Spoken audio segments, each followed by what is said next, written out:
I was born into a rich and important family in Tyrone, Ireland. I was the younger of two daughters, and we were the only children.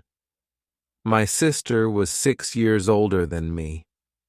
We didn't play much together when I was young, and I was only 12 years old when she got married. I remember the day of her wedding well. Many people came, all of them laughing, singing, and happy. But I felt sad when my sister left with her new husband, Mr. Carew. She was always very nice to me, nicer than my mother, and so I cried when she went away to her new home in Dublin. My mother and father didn't love me. They wanted a son and were not interested in me. About a year after my sister got married, a letter arrived from Mr. Carew.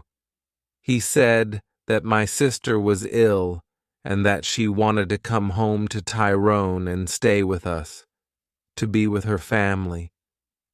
I was sad that she was ill, but also very happy about her visit. They're leaving Dublin on Sunday, my father told me, and they're arriving here on Tuesday evening. Tuesday came, and it was a very long day. Hour after hour came and went, and I listened all the time for my sister and her husband. Now the sky was dark, and soon it was midnight, but I couldn't sleep. I listened and waited. Suddenly, at about 1 o'clock in the morning, I heard a noise far away. I ran out of my bedroom and down to the living room. "They're here! They're here!" I called to my father, and we quickly opened the front door to see better. We waited there for a few minutes, and we heard the noise again, somebody crying far away in the night. But we saw nothing. There were no lights and no people there. We went outside, waiting to say hello and to help my sister with her bags. But nobody was there. Nobody came. I looked at my father, and he looked at me. We didn't understand. "I know I heard a noise," he said. "Yes," I answered. "I heard it too, Father. But where are they?" We went back into the house without another word. We were suddenly afraid. The next day a man arrived and told us that my sister was dead. On Sunday she felt very ill. On Monday she was worse, and on Tuesday, at about 1 o'clock in the morning, she died, at the same time that we were outside the house in the night, waiting for her. I never forgot that night. For the next 2 years I was very sad. You could say that I stopped living. I didn't want to do anything or speak to anyone. Mr. Carew soon married another young woman in Dublin, and I felt angry that he forgot my sister so quickly. I was now the only child of a rich and important family. So before I was 14 years old, men started to visit our home. They wanted to meet me and perhaps to marry me, but I didn't like any of these men, and I thought I was too young to be married. When I was 16, my mother took me to Dublin. "Dublin is a big city," she said. "We're going to meet richer and more interesting men than the ones back home in Tyrone. We can easily find you a good husband in Dublin." In Dublin, I began to be happier. I met a lot of friendly people, and I went dancing every evening. A lot of young men came to speak to me and ask me to dance. I liked talking to them. I started to live and laugh again, and I didn't think about my dead sister all the time.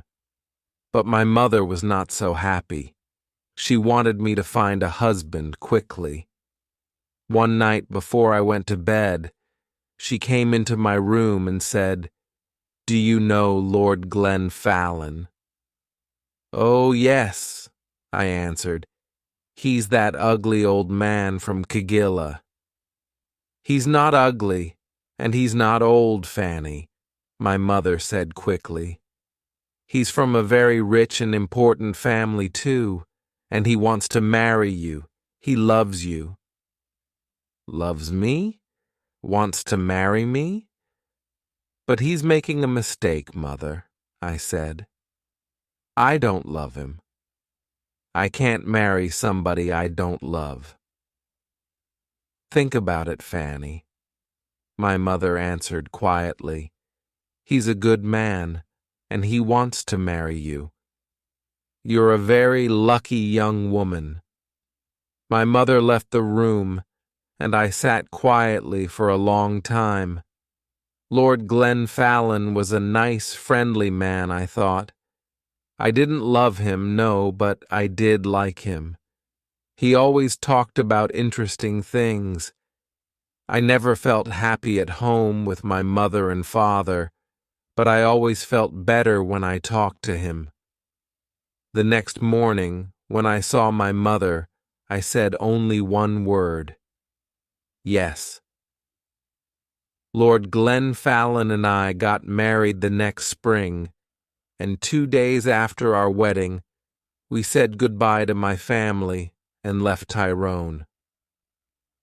3 days later, we arrived in Syria, and I saw my husband's beautiful house for the first time.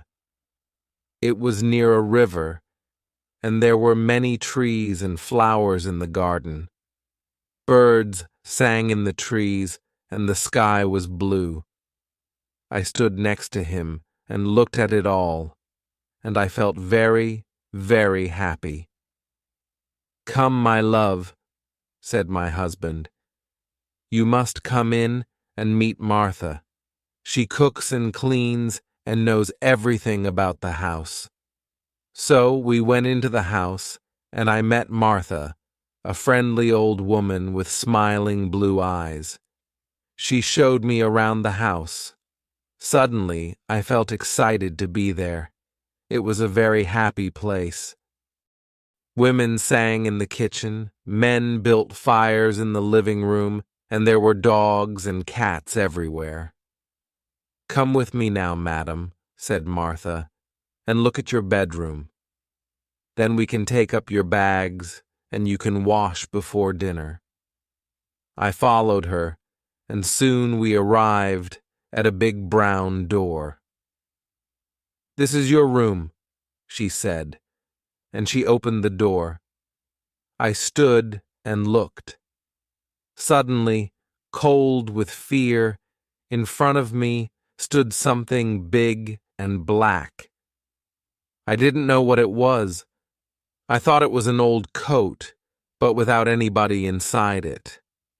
I jumped back quickly, very afraid, and moved away from the door. "Is something wrong, madam?" Martha asked me. "Nothing, perhaps," I answered quickly, but I thought I saw something in there. I thought I saw a big black coat there when you opened the door. Martha's face went white with fear. "What's wrong?" I asked her. Now you looked frightened. "Something bad is going to happen," she said. "When someone sees the black coat in this house, we know that something bad is going to happen soon to Glen Fallon's family. I saw the black coat when I was a child, and the next morning, old Lord Gella Fallon died. Something bad is going to happen now, madame. I know it." We went down to have dinner. I felt unhappy and afraid, but I didn't say anything to my husband about the black coat. I wanted to forget about it and be happy again. The next day, Lord Glen Fallon and I went for a walk together to look around the house and gardens, because I wanted to know my home better.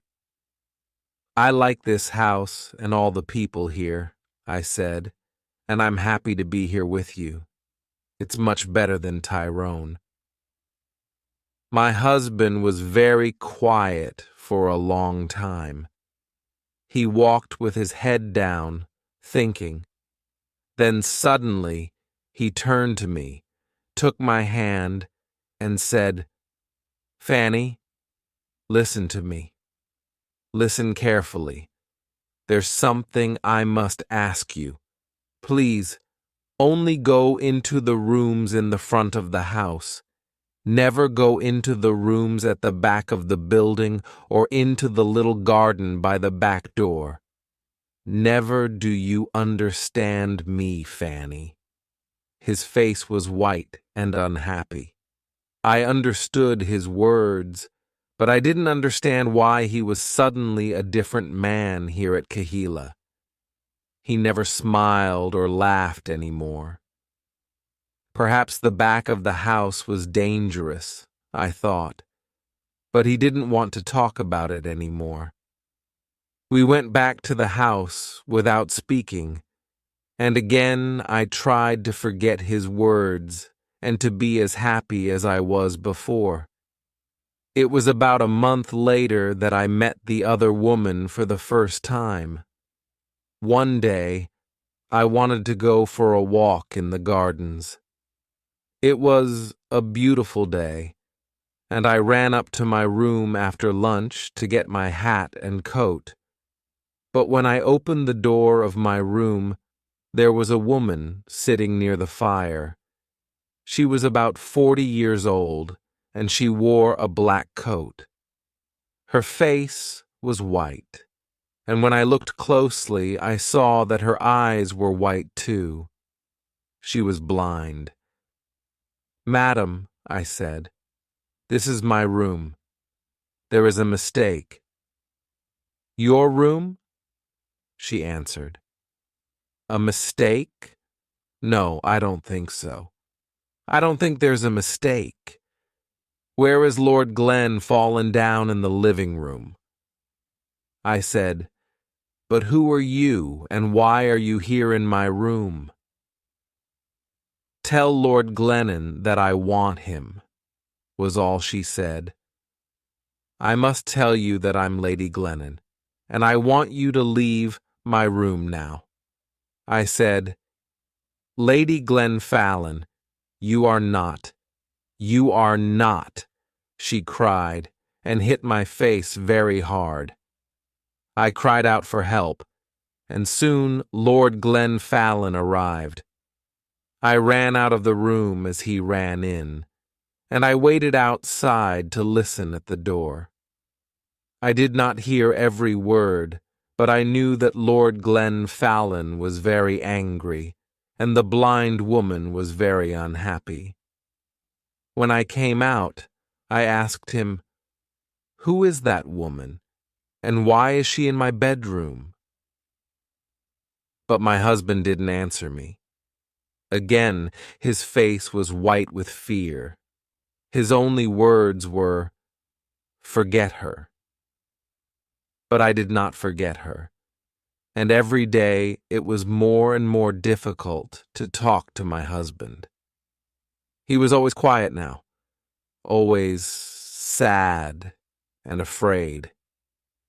He sat for hours, looking into the fires with his unhappy eyes, but I didn't know why, and he didn't want to tell me. One morning after breakfast, Lord Fallon suddenly said, "I have the answer. We must go away to another country, to France or Spain, perhaps. What do you think, Fanny?" He didn't wait for my answer, but left the room very quickly. I sat and thought for a long time. Why must we leave Kerala? I didn't understand, and I didn't want to go too far away from my mother and father in Tyrone. They were old now, and my father was sometimes ill. They didn't love me very much, but I wanted to be near them. I thought about it all day, and I didn't know what to say to my husband when he arrived back in the evening and came in to dinner. I said nothing. After dinner, I was very tired, and I went up to my bedroom early. I wanted to have a good night's sleep and think about it all again the next day. I closed my eyes and went to sleep, but I did not sleep well because I dreamed of the black coat. Suddenly, I woke up. Everything was dark and very quiet, but somebody was at the end of my bed. There was a hand with a light, and behind the light was the blind woman. She had a knife in her other hand. I tried to get out of bed and run to the door, but she stopped me. "If you want to live, don't move," she said. "Tell me one thing. Did Lord Glen Fallon marry you?" "Yes, he did," I answered. "He married me." "In front of 100 people. Well, that's sad," she said, "because I don't think he told you that he had a wife. Mister, I am his wife, not you, young woman. You must leave this house tomorrow, because if you stay in here, you see this knife? I am going to kill you with it." Then she left the room without a sound. I didn't sleep again that night. When morning came, I told my husband everything. "Who is the blind woman?" I asked him. "She told me last night that she is your wife, that I'm not your wife." "Did you go into the rooms at the back of the house?" asked my husband angrily. "I told you that you must never go there." "But I didn't," I answered. "I was in my bed all night. She came to me. Please tell me what is happening." My husband's face was white again now, and he didn't speak for a long time. Then he said, "No, she is not my wife, you are. Don't listen to her. She doesn't know what she is saying." And he left the room. I ran to find Martha. I didn't like this house anymore. My husband was a difficult man, and I didn't understand him. Who was the blind woman? I wanted to know everything.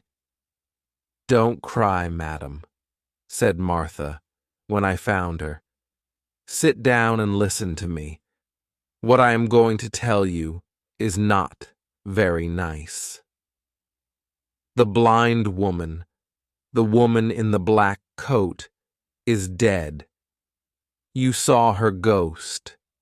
She was married to your husband, and she was Lady Glen Fallon. Nobody knows how she died. Her bedroom was at the back of the house. Somebody saw your husband with a knife in his hand on the night she died. But did he kill her? Nobody knows. When we found her, the knife was on the floor next to her, and her eyes. Somebody cut her eyes out after she died. Perhaps he didn't want her to see his other women, his next wife. You. I didn't wait to speak to my husband again. I left that day. I was too afraid to stay another minute at Cahergilla. I knew that blind woman was going to come back again and kill me. I said goodbye to Martha, took my bags, and told my driver to take me back to Tyrone. I am happy living here with my mother and father now. The house is quiet. I sleep well each night, and they are friendlier to me than they were before. Sometimes my dead sister visits me at night. but I am never afraid. She tells me that the blind woman is trying to find me at Cahergilla and that she wants to kill me. She is jealous of me, but she can never find me there. She must wait for the next Lady Fallon.